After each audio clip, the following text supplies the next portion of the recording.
నమో భగవతే వాసుదేవాయ. ఓం నమః శివాయ. శ్రీపాద శ్రీవల్లభ శరణం ప్రపత్తే. శ్రీపాద శ్రీవల్లభుని చరితామృతం అధ్యాయము 8 పారాయణము. కార్తవీర్యుని పూర్వజన్మ వృత్తాంతము గురించి చెప్పుకుందాం. ఒకరోజు ఇంద్రుడు తన భార్య అయిన సచీదేవితో కలిసి ఉండెను.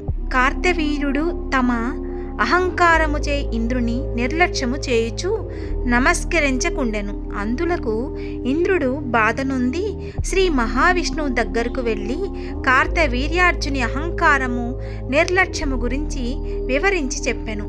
అప్పుడు శ్రీహరి కార్తవీర్యార్జుని పూర్వజన్మ వృత్తాంతము ఇట్లు చెప్పసాగాను. దేవేంద్ర, నా యొక్క ఆయుధమైన సుదర్శన చక్రమును తాను ఎందరినో సంహరించి తిన్న గర్వము అధికమైనది. నాకంటే కూడా తానే గొప్పదానివని అహంకారము చేత నన్నే నిర్లక్ష్యము చేయుచుండెను. అప్పుడు వికలాంగుడైన భూమిపై జన్మించమని నేను శపించినాను. ఆ శాపమునకు భయం పొంది విమోచక కలిగించమని పాదముపై పడి వేడుకుంది.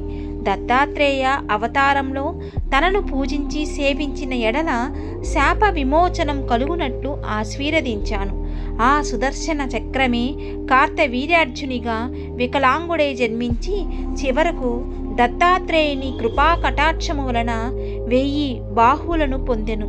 దత్తుని కృపకు పాత్రులైన వారెవ్వరైనా సుఖశాంతులతో పేరు ప్రఖ్యాతులతో వర్ధిల్లుతారని వచించెను. 8వ అధ్యాయము సంపూర్ణము పారాయణము. అలాగే రేపటి అధ్యాయములో కార్తవీర్యుడు ఆత్మజ్ఞానం పొందుట గురించి చెప్పుకుందాం. సర్వేజన సుఖినో భవంతు.